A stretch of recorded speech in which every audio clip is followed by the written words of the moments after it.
What's up? We back. It's been a while. I know y'all were wanting some more videos out of us. Had to go on a little hiatus. We got busy in life, but we're back. Stephen Clark here with Dylan Engler to talk about anything and everything college basketball. So, how's it going, Dylan? Going so good. I am loving being back. I'm pumped, man. It's been too long since we did this. Little off season, you know. Yeah. There's no off season in college basketball when you think about it. So we're back, better than ever. I'm like I said, I'm so excited to be back, and it's going to be a good couple of episodes here. So Yeah, I mean, let's just jump right into it with the AP poll. I mean, what stood out to you for the first poll that came out preseason? I know it's hard to judge with yeah, all the transfers and everything, but like, is there something that really stood out to you? I think Purdue and Houston 1 and 2. I think that was kind of obvious, and I think the AP poll got it right. I think Purdue and Houston are kind of interchangeable there. I personally like Purdue a bit more. I think the Big Ten is going to take a big step up this year. So I like Purdue. I like Houston, obviously.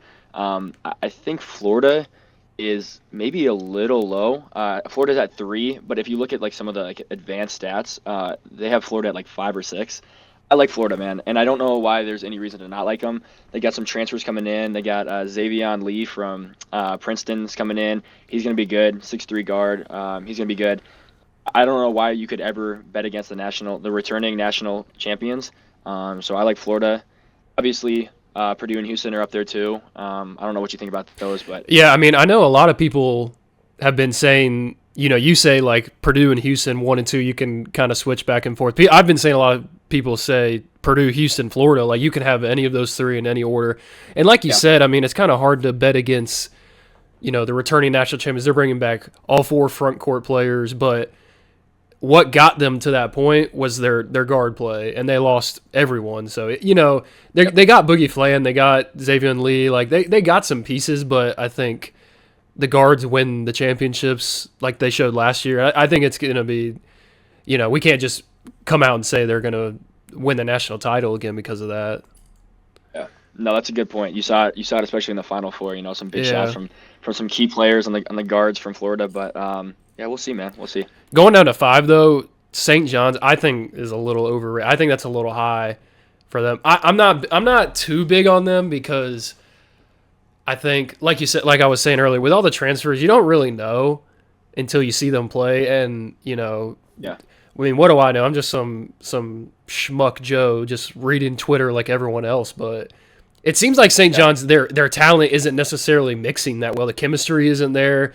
I know they yeah, scrimmaged Townsend up in uh, whatever gym that their home gym, and they yeah, yeah. were down early. I don't think they won by that much in the end. So I know Townsend's a good mid-major team, but still, I mean, you're supposed to be a top 5 preseason team. You should be blowing these mid-majors out. Yeah, I personally really like St. John's. I think they're going to be good this year. I think they are easily, without question, they have the best transfer class in the nation, and I think especially this day and age, it's like all about transfers. I think the freshman class has almost gone and disappeared in terms of like talent at the next level. I think bringing in tried and true transfers is the name of the game. Um, the thing that does worry me about St. John's is their guard play, especially their point guard.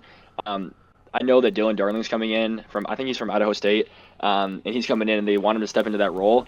My problem with Dylan Darling is he's kind of undersized, and I don't know if he's going to fit well at the next level. So I think their point guard play is the only thing that really worries me about St. John's. Other than that, I think their backcourt is really good. I think their front court's really good, other than their point guard position. Ian Jackson is coming back. I think Zuby Ejiofor will get to it, but he's probably the Big East Player of the Year. I'd like St. John's a lot, and I'm never going to bet against Rick Pitino either. So, yeah, I don't think that's a great call from you, Steve, if I'm being honest. But like I said, I love St. John's. I know people aren't as high on them as other people, but they're definitely top. I'd say they're top 5 for me, I was about 100%. to say, so not trying to get ahead too much, but when we get to what we think of preseason awards and who we think is going to win the conference and stuff, you would take them over UConn? Yeah, and I think that's probably an unpopular pick. I think, like I said, I trust so much in the transfer portal, especially in this day and age, that I would pick St. John's over UConn just because I think they have the strongest potential I think they have the highest ceiling I also think they have a very low floor because if those transfers don't connect well with each other, I think that their floor is really, really low. Gotcha. But I'm going to bet on Rick Pitino and what he can do with them. Gotcha. Let's go into 6 through 10 now. We got Duke at 6, Michigan 7, BYU 8, Kentucky 9, Texas Tech 10. That's, I mean, you can make a case for any of these teams. These are some stacked teams that I just Yeah. read off. You got Duke. I think people are pretty high. I think going in, like you said, like hard to judge the transfers. Hard to judge Cam Boozer. I mean, he could come out, like you said, a lot of people have him ACC preseason player of the year, but he's still a freshman. I know Cooper Flagg I think people are kind of riding the high of Cooper Flagg last year, and like he came in and he was so dominant as a freshman, and I think it's just like, Yeah. oh, another freshman at Duke, he's going to go nuts. But I'm going to wait and see on that. Michigan, Yaxel Lindenberg, however you say his name. Yep. Elite. He's elite. I saw their Yeah, he is preseason tough. scrimmage. I think he had like 30 or 33 or something, He's good. and the rest of the team had like single digits. So I think that's going to be a lot of what you see this year out of them is a lot of him just going absolutely stupid, and the team kind of underperforming. I'm not big on the supporting cast for them. So Yeah, and we'll talk about Yaxel a little bit later too. But I think fun fact actually, Yaxel is one of 2 Division I players to lead his team in all 5 categories last year. And so he's coming in as other guy was Cooper Flagg, by the way. So he's coming in with that experience. He transferred from UAB. I mean, you hit the nail on the head, man. He's good. He's tough. Yeah. He's going to be a good player this year for them. Love the coach, Ellie Cadeau. I'm a fan of at this level. I don't know if his game translates well to the next level, but I think he's a good college basketball player, and I think they'll be good for him. So I think you're right with Michigan, and I think you're right with Duke too. Those are 2 really fun, exciting teams. what about BYU and Kentucky and Texas Tech? What do you think about that? I mean, dude, 6 through 10 is like stacked, right? I like literally all of these are heavy hitters. We'll get to it later again, but like I am very, very high on Mark Pope in Kentucky. I think that literally, like you said, BYU, Kentucky, Texas Tech, high tempo teams. BYU, super fun. AJ DeBanza, it's going to be a lot of fun watching them this year. Their offense last year was really, really good. I think they were top 10 in KenPom in offensive efficiency. I think they're going to return that again this year. And then in terms of Kentucky, I love Mark Pope. I think Kentucky's defense really held them back last year, and I think you could see that with the advanced stats too. Sure, I think it's completely different. I think Oweh is going to change that program. I think he's coming in and probably the SEC Player of the Year with them. So I think that mix of better defense and Oweh stepping up and being really, really, really elite this year is going to bode well for Kentucky and Texas Tech. I mean, they have a huge budget, NIL budget this year. They're bringing back some really good players. JT Toppin is probably, I don't know what you think, but preseason first team, I would say. He's going to be good. I like Tech. I like literally 6 through 10 is going to be, it's going to be tough.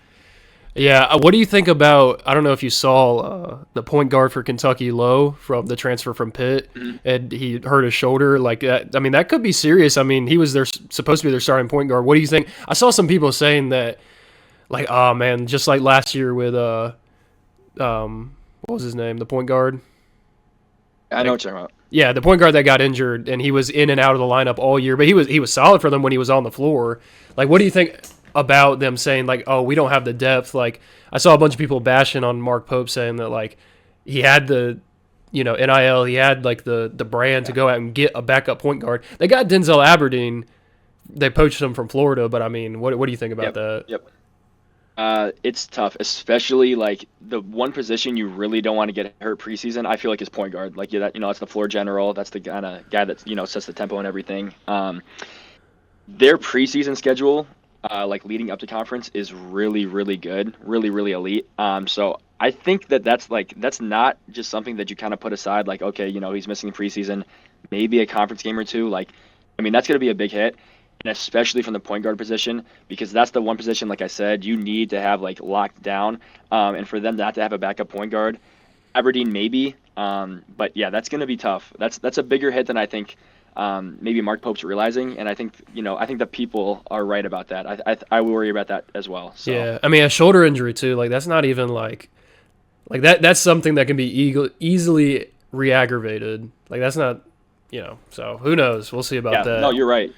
Right. So going through, let's skip into You got Louisville 11, UCLA 12, 13 Arizona. Let's talk about this. We got Arkansas at 14. We got Alabama at 15. Tennessee at 18. Three SEC teams. What do you think about the placement? Do you think Alabama should have been a little higher? Do you think Arkansas should be this high? I mean, I feel like Arkansas had a pretty good run last year at the end of the season, and a lot of people were like saying like, "Oh wow, that it finally clicked for them. They finally broke through." They're returning a lot of the same players. They're keeping a good core. They're bringing in some better players too. Some obviously they're getting a good freshman class. I think they could be a little overrated in the sense of putting them as high as 14. I mean, putting them over Alabama. I like Alabama's roster right now, so. Yeah, no, I have. So one of my coworkers here, huge Arkansas fan. So I hear about Arkansas all the time. He's very high on them. He thinks that they are going to win the national championship. I probably don't think that's going to happen. But again, I feel like I can never bet against a John Calipari-led team. I think that Carter Knox returning is big time for them. And like I said, although I do trust transfers a lot, I think that you do need one key player back, and I think Carter Knox being that for them is really important. I don't think I'm as high on them as my coworker, my buddy, but I think they'll be fine. SEC is going to be really good again. They're not going to be as good as they were last year, right? Because that was like historically good. Yeah. They're not going to be that good, but they're going to be the best conference in the nation. I can pretty much confidently say that. So I think their spot at maybe 4 or 5 in the SEC would be really good. I think that bodes to like a 3 or 4 seed in the national tournament. So, and like I said, man, I'm never going to bet against Calipari. I think, yeah, that 12 to 20 range is where I'd have them. So I think where they're at is pretty good. Yeah, it's going down to Tennessee at 18. That's a team I think is very, very underrated. I'm very high on. They got Jacoby Gillespie, who I think is probably one of the most underrated point guard transfers in the portal this past year. I'm really high on them getting him. I think that's a good pickup for them. Getting Nate Amen, however you say his last name.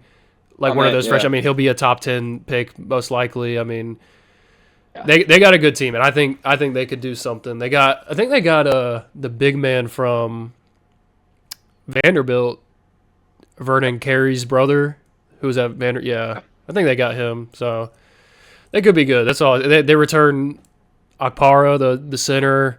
Yep. Going down to Auburn. Real quick. One thing that I'll say about Tennessee.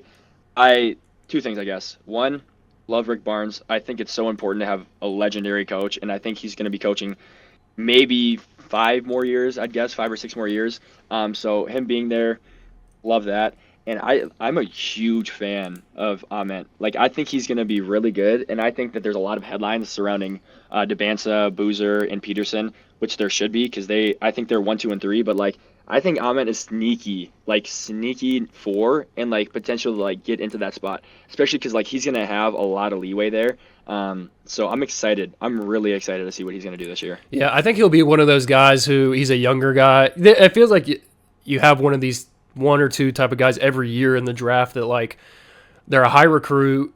They play on a good team with a lot of older guys, and they don't play a ton. They don't put up a ton of stats, but they show the flashes of like what they can do. Yep. So he'll be one of those guys that like maybe he only puts up 10 points a game or 12 points a game, but he'll be a guy that like still like because of his age, because of the the potential that he can bring, he'll be a guy that goes top 10 maybe. So jumping down to Auburn, just the one thing I wanted to touch on them.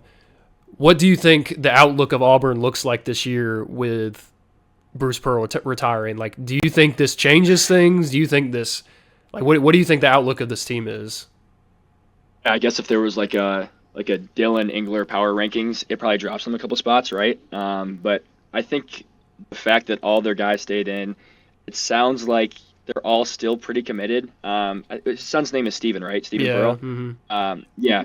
I think it'll be fine. Like I said, I think it drops them a couple spots, but at the end of the day, they have talent. They're a high major program. Like it's not like they're going to be in shambles after that. And I think Bruce will still be around in some capacity. Like I don't think it's one of those things where he just goes cold turkey, especially with his son being there.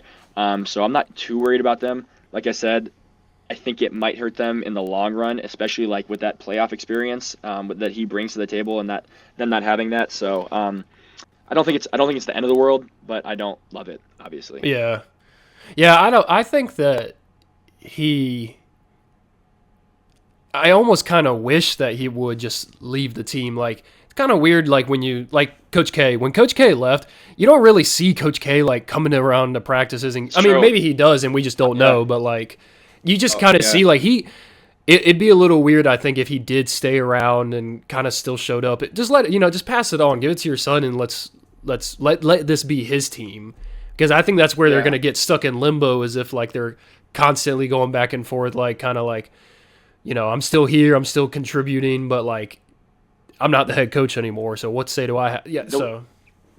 Yeah, the one thing I will say is I think John Shire is like much more professional when it comes to like stepping into a role and being 100% ready. I'm not too familiar with Stephen Pearl's I was background. about to say, I feel like that's kind of what that looks like. Feel like that's a difficult thing to say. Like, we don't even know the guy. We'll have to wait and see. That's not something we can say prior. I guess, but at the same time, like what John Shire has done at Duke has been like unreal. Like, he's been killing it his first 2 or 3 years. I think that's just not very replicable. I don't think he can repeat that. Yeah. There we go. I don't think he can repeat that at another program. So. But would you have said that about Shire? Would you have said that before this happened? Like, when he first got the job and stuff, would you have known? Like, it happened, and no idea. Hindsight's 2020, but sure. So, going on, let's finish it out. Gonzaga at 21. Did you see the news about Tyon Grant Foster getting his waiver denied? I know he's refiling. Yep. Like, I don't know what. I know they got Graham Ike, and I'm trying to think of who else they have point guard wise, but like they didn't lose a ton. But that's obviously a huge thing. I mean, what conference are they in now? WCC. The what? WCC. WCC. I mean, yeah, he would have been WCC Player of the Year. Tyon Grant Foster. I mean, he's probably, other than Graham Ike, their best player. So that's a big hit. I mean, I'm not too familiar with how many years he played. I think I saw somewhere saying that he first started in 2018, and I know he's had the problems. Like, he had the heart problems and the going from school to school. So I don't know the credibility of like he should have got the year or not. But regardless, he's not getting the year. So that's definitely going to affect him. So. Yeah, I think I've had a pretty cool opportunity being here. Of like, Gonzaga's staff has been in here a lot, and I think that like the things they've been telling me, I think they are really, really high on their team, and I think that this obviously is a loss. Like, who wouldn't think this is a loss? But like, from what they've been telling me, I think that they are very high on their team. I think they have really high motors, and I think their practices has just been exactly what you want to see out of those guys. So, I am gonna trust that staff. Mark Few's obviously another one of these legendary coaches. I'm not going to count him out yet, but that is a huge hit, like you said. He's probably preseason player of the year. So yeah, that's a huge hit for sure. All right, last thing I wanted to talk about, North Carolina at 25. NC State, first team out receiving votes, I guess you could say 26. Do you think North Carolina is overrated? Do you think they're too high? Do you think NC State is a little underrated? What do you think? I'm a big fan of the Will Wade stuff. So like, yeah. Will Wade's the GOAT, man. He's really good. The one thing I'll say is like North Carolina and it's NC State. Like, if I had to guess who would be ahead of the other one, like going to the season without even knowing the rosters, I'm gonna guess North Carolina. So like, maybe there's some politics going into that. Maybe there's some politics going into the last year's tournament bid. But I'm not like. That's fine. We're going like just negligible differences at 25 and 26. I don't think it's the end of the world, but I do think it's interesting that like the UNC's over NC State. Like, who's shocked? It's like you said. It's the politics though. Like, NC State's historically not been that great, and UNC's obviously UNC, and I think after this year we'll see a big difference in the change of what people will be thinking about NC State with the new culture he's bringing and stuff. I mean, that's going to be awesome. Yeah. I hope so. I've always been a fan of NC State, so that'll be good seeing them come back. All right, so let's jump into the preseason awards and National Player of the Year, National Champion. We'll start with that. So, Sure. My National Player of the Year will be Yaxel Lindenberg.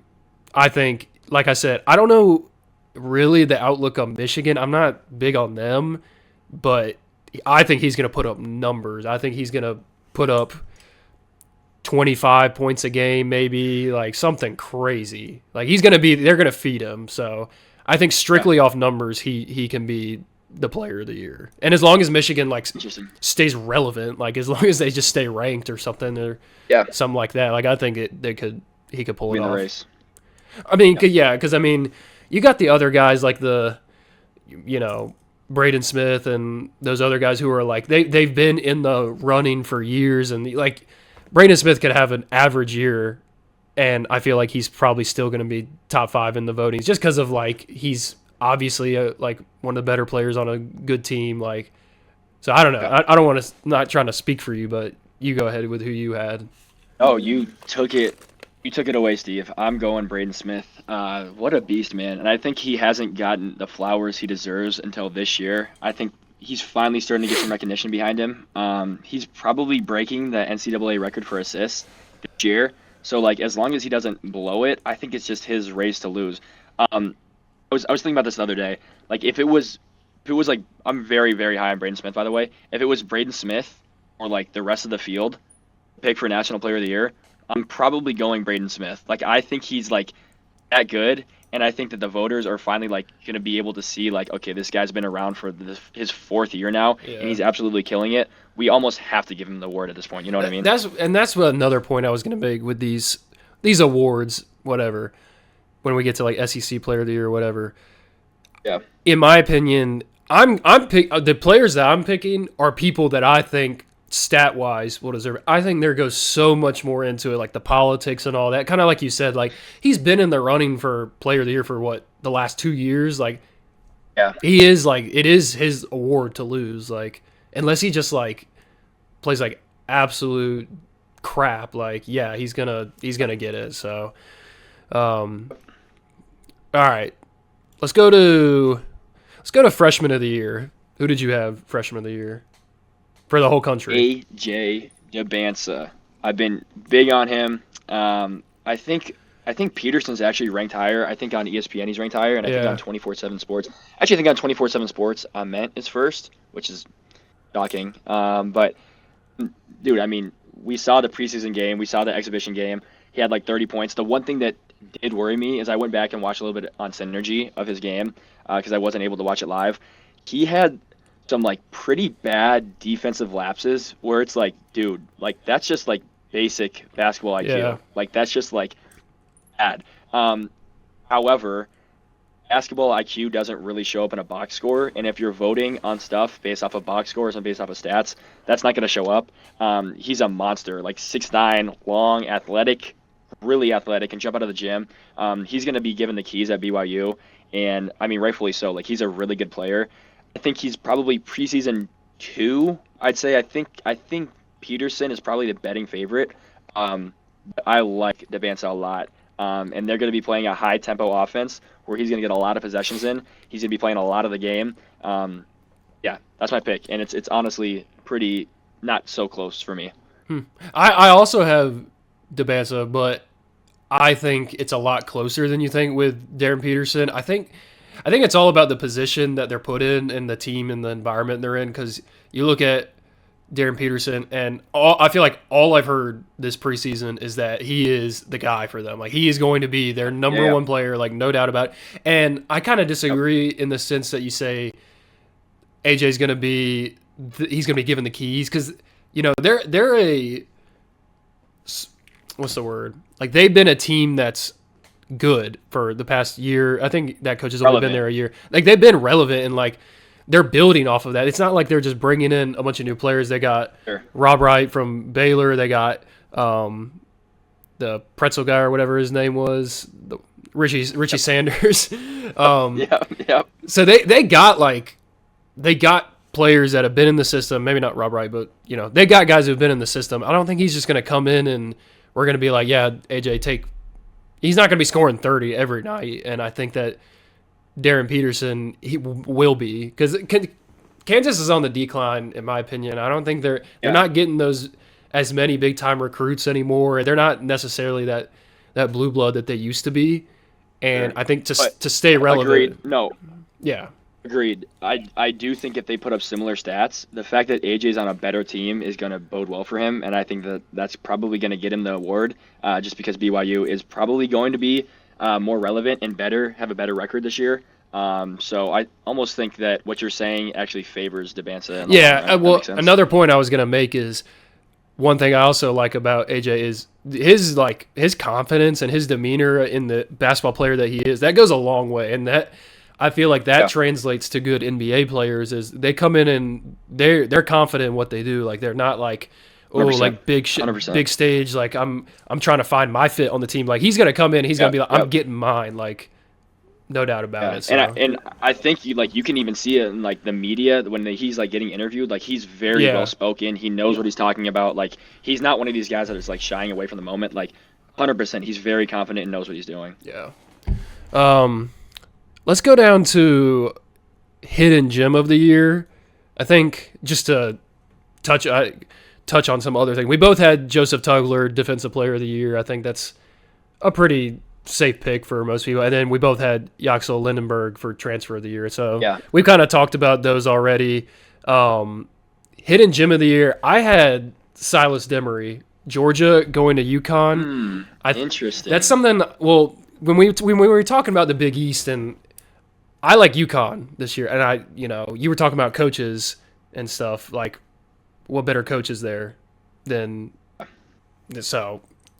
Silas Emery, I was big on him at Georgia. I think he's a great player, and I think him being surrounded by a better team in that point guard position, I think that's what UConn lacked last year with what was that dude's name from St. Mary's that transfers there? Oh, the white guy. Yeah, the white. Y'all know who I'm talking about. Yeah.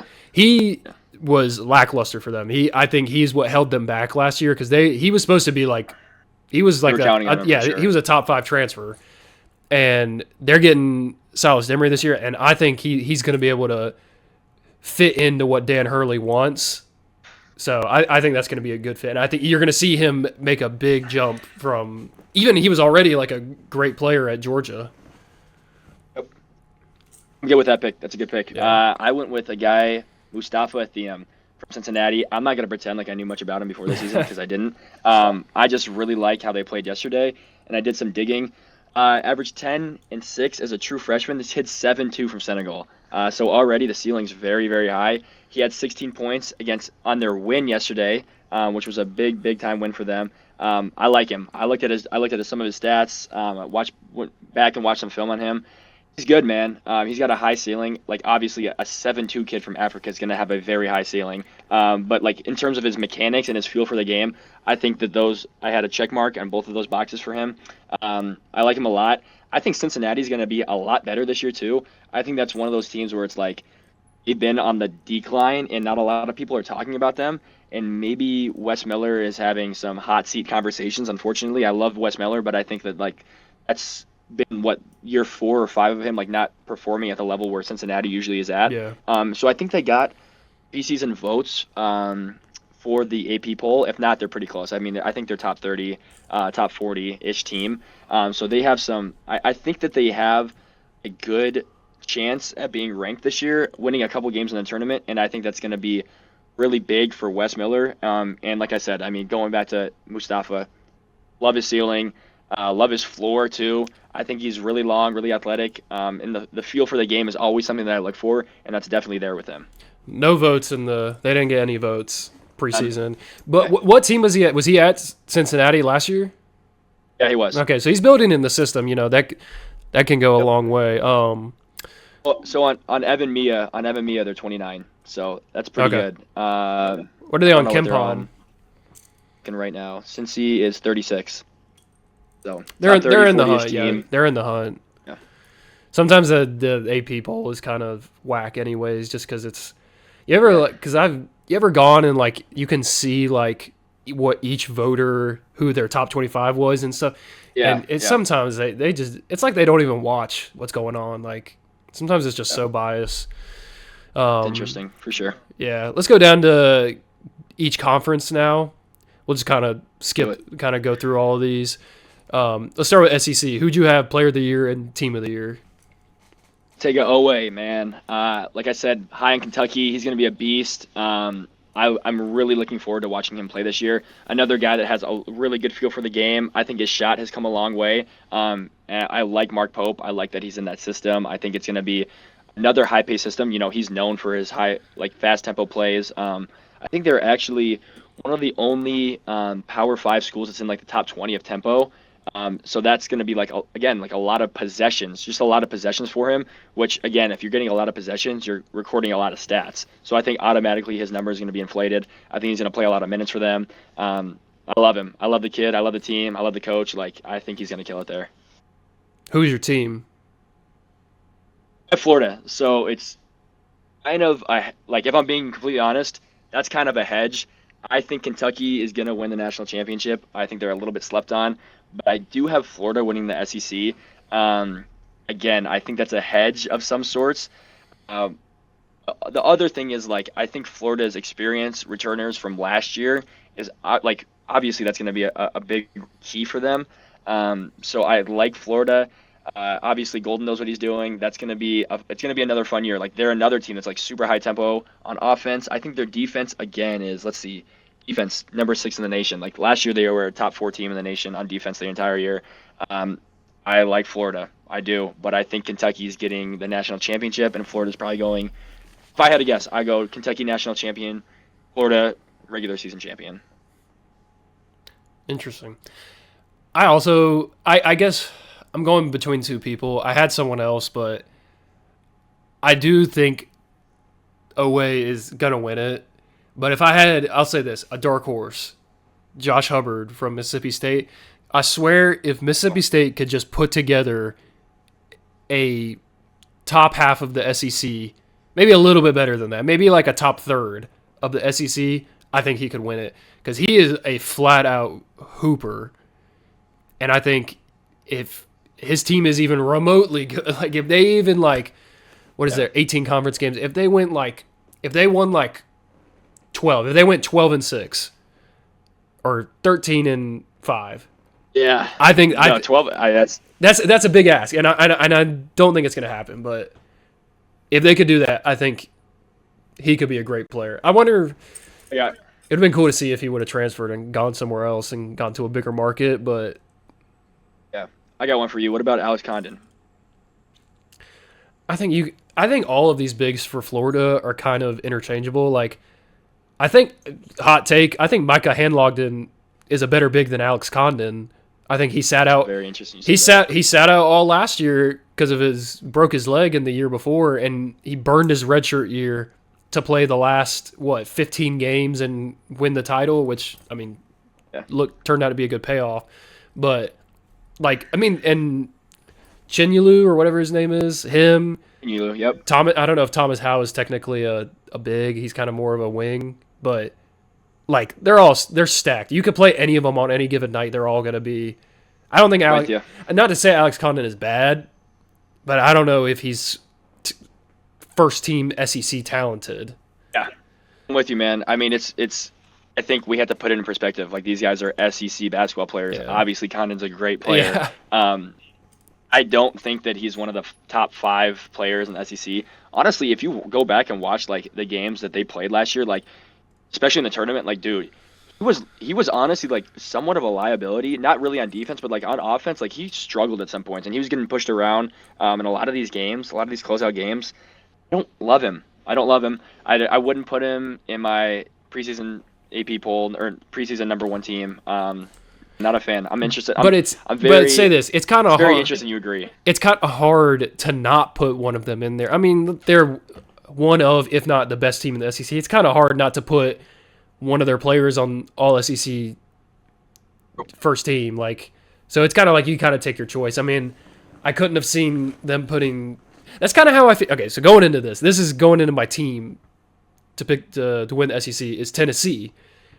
And that's because I think they're just a good makeup of a lot of really good players. Like Gillespie, you got Ament, you got, they just got a lot of solid pieces.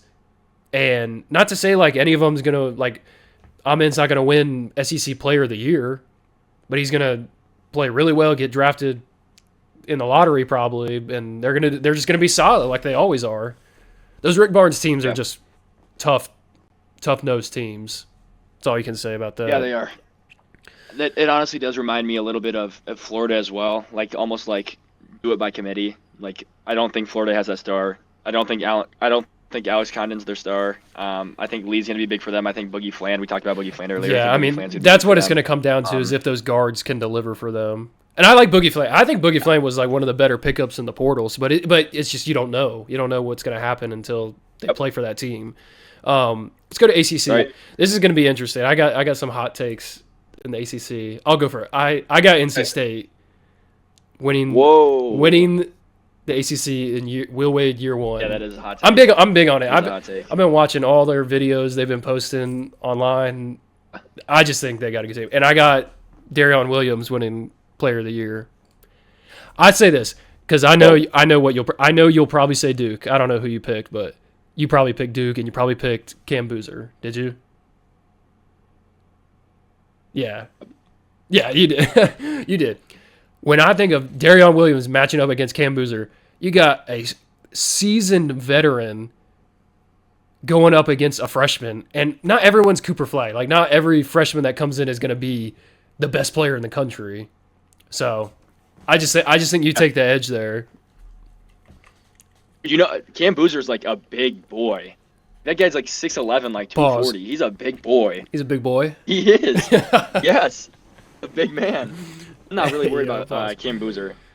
I love an NC State pick. I love Will Wade, like we said earlier. I think that they're gonna win the ACC. No, but I think they're gonna be top 3. Probably not. But I love the pick. I love you going out there and being bold. Like I said, I do have Duke. Never gonna bet against a Duke team, especially one that's gonna be this talented. Cam Boozer's really good. I think the interesting thing about Cam Boozer is I think that Cam Boozer has the highest floor of any of the freshmen. I think he's going to come in and you know exactly what you're going to get from him. I think he's a big body college player. He's one of those like typical, like he's almost like his dad, you know? Like he's going to come in, he's going to be physical, he's not going to get pushed around. I think his bad games aren't going to be like AJ DeBances where he's shooting like 5 for 20 and gets like 12 points. I think his best game or his bad games are going to be like, yeah, he shot 5 for 13 and had 12 points, but he's not taking bad shots. He's getting rebounds. Yeah. He's got great court vision. You saw him last year, like in high school, or 2 years ago in high school. Like he's killing it. He was like I think Gatorade Player of the Year. Like dude, he's really, really, really good. I'm not worried about Cam Boozer. I think that all 3 of those freshmen that we talked about, I think all 3 of them have a chance to win their respective like conference Player of the Years. I think Cam Boozer fits right in with them. I love Cam Boozer's floor. Don't love his ceiling at the next level, but really like his floor. Really, really, really like his college game too. All right. 2 things I'll have to say before we move on. One, I think where a lot of people are missing Duke and what their outlook looks like is not on Cam Boozer, but on Isaiah Evans. I think, for them to be that number 1 team, he has to.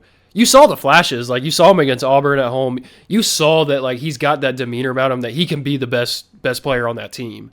And I think, and this is my opinion, for them to be the best team in the ACC this year, he has to be their best player. It can't be Cam Boozer. It has to be Isaiah Evans. He has to be scoring 20 a game. Well, that's my take. I think Louisville's going to be too deep for them. NC State's going to be too deep for them. I like their depth more than Pause, but yeah. Caleb Foster returns. I think we're forgetting about Caleb Foster. Sure. He's going to be good. Isaiah Evans, we know Isaiah Evans is going to be good. Dame Sarr, too. Dame Sarr. Yeah. Going to be good. He's a beast. It'll be a fun team, bro. It'll be a fun team. Yeah. All right. Big Ten. Pretty self-explanatory. I think you're being an idiot not to have Purdue. So... And I have Purdue. I also am going to pick my National Player of the Year, Braden Smith. I don't know what you have, but that's my stuff. Pretty easy. We already talked about it. I put Yoxel down just because, like I said, if they finish top 3, if Michigan finishes top 3, he's going to have the stats to. But like you said, it's kind of a political thing. Like Purdue's going to, if they go undefeated in conference and kill it, Braden Smith could average 15 and 10, and he'll probably win it, which is impressive, but not crazy impressive. But Let me ask you this: is this Purdue team the best Purdue team they've ever had? Uh, More than the year with Zach Edey? Could be.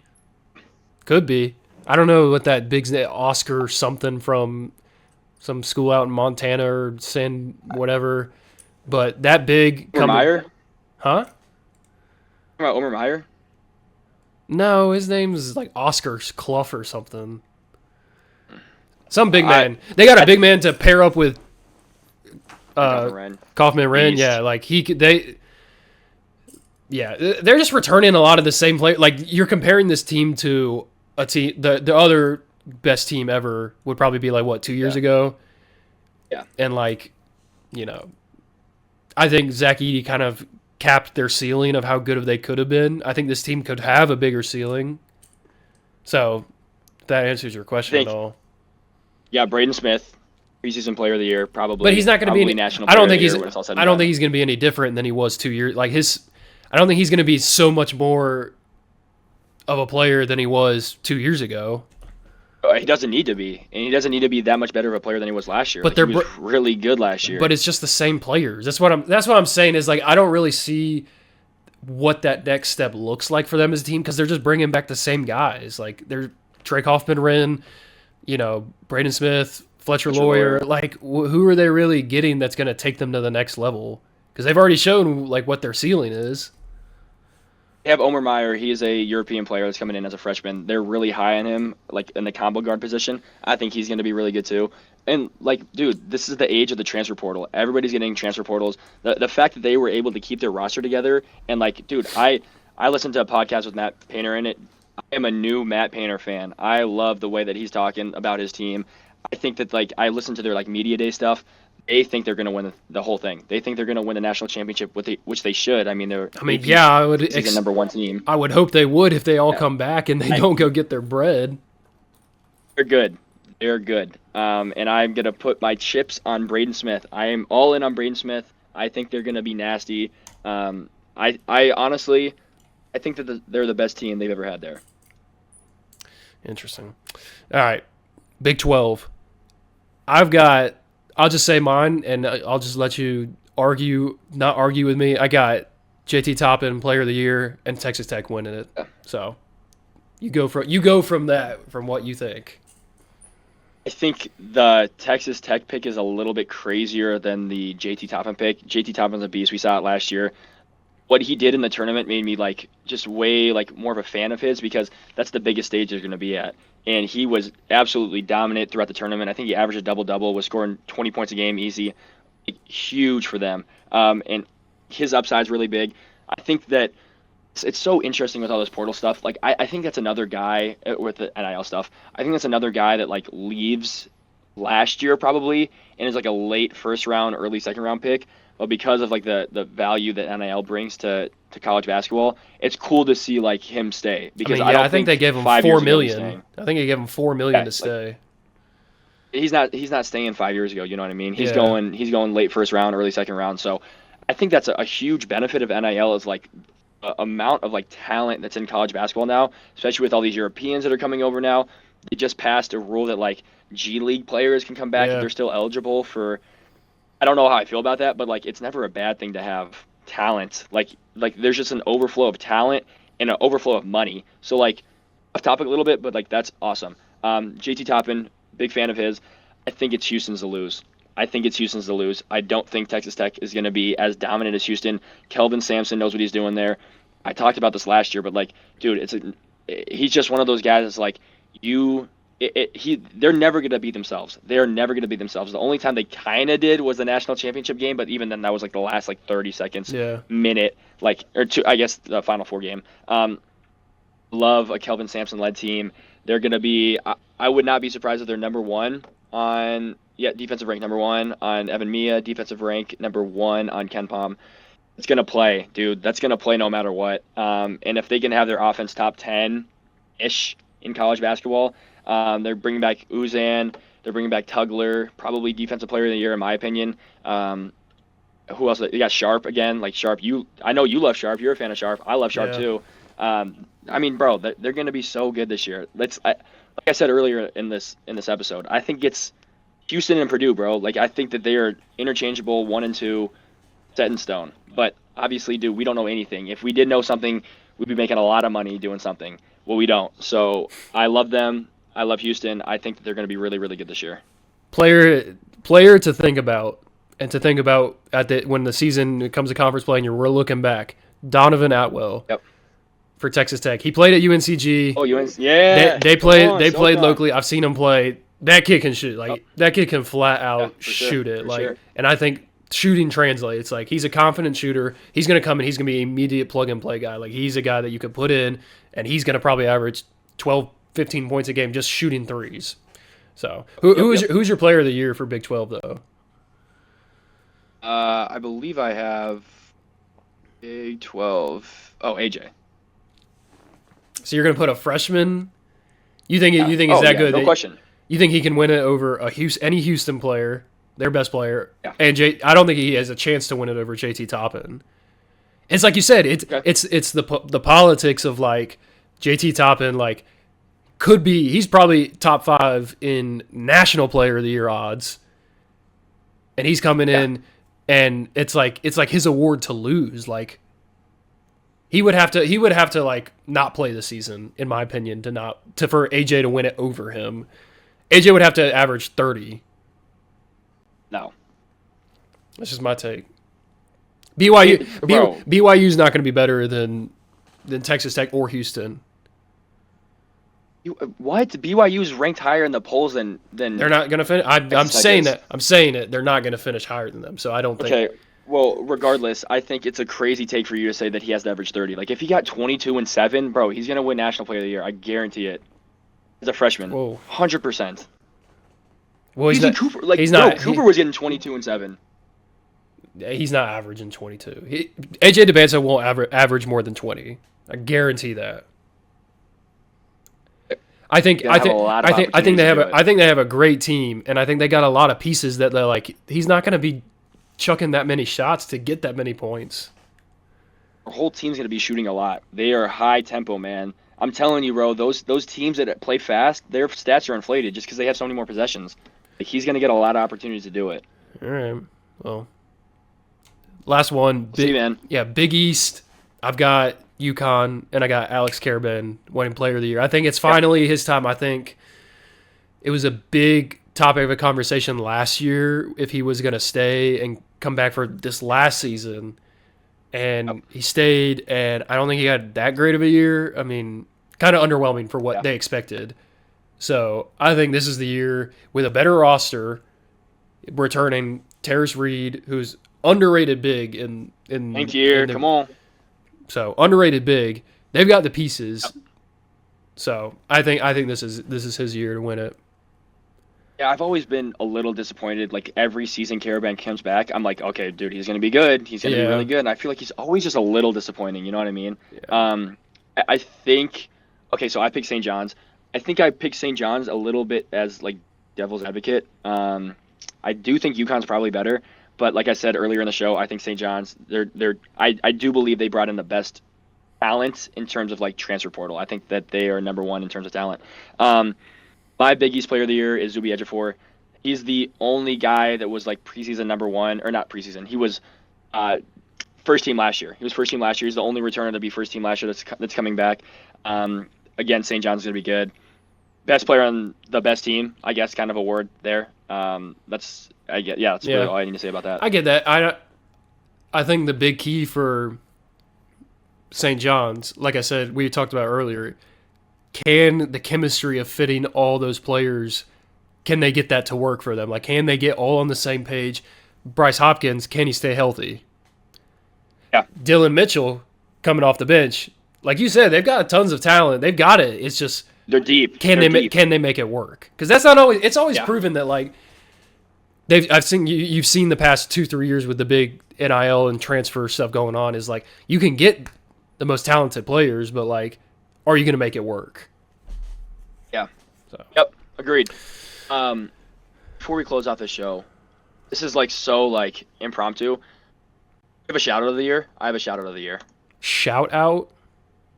Yeah. player-wise. It could be anybody. No. I can go first if you want me to. Yeah, you go ahead. I'll see what direction you're taking His this. name is Donovan Dent from UCLA. Dude, I was really heavily considering putting him at some award somewhere. He got like 20 points a game last year at, I think, New Mexico State. He's at UCLA now. Oh, he is a beast. He's going to have the ball in his hands a lot.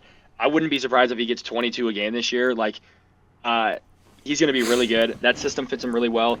That's not a typical, like, UCLA fit. I feel like they don't really have players like him. He's a very ball-dominant player that has the ball in his hands a lot, obviously, but chucks a lot of shots for being, like, 6'3". Like, he's a shot chucker, which is usually not my type of player. But, bro, he can get a bucket if you need to.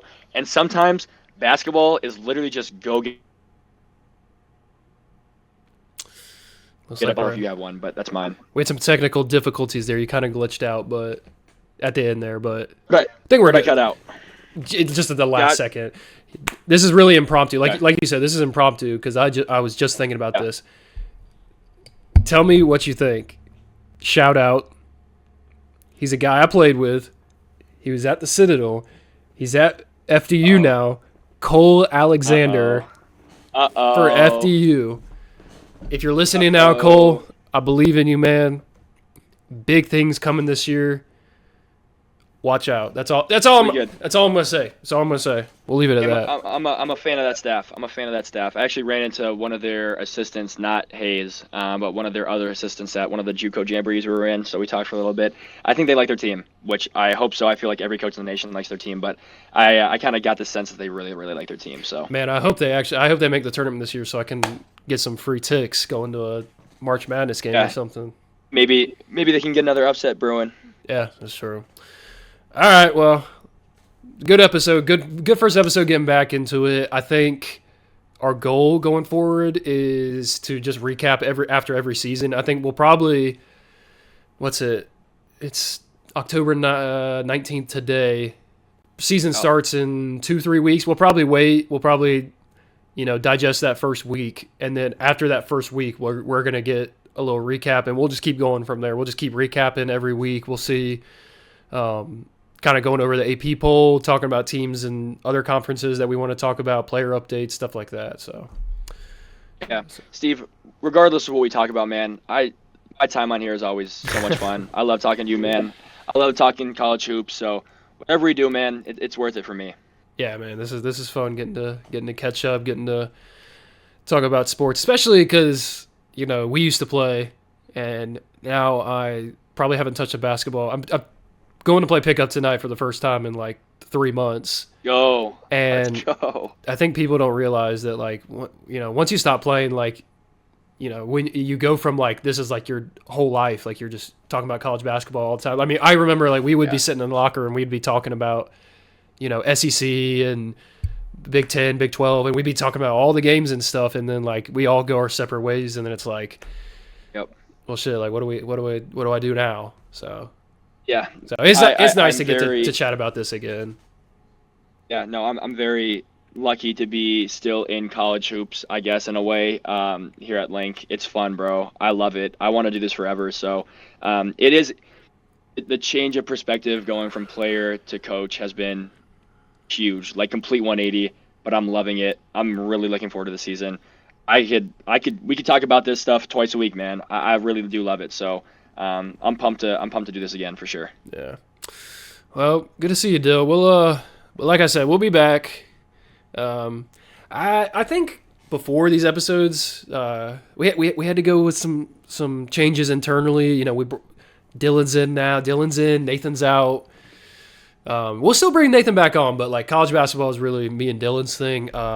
Be cool to bring on some guys this year, some current players that we could maybe get on the show so they could talk about their season, but we'll see. We'll see where it takes us. So, all right. Cool. We'll see you guys next time.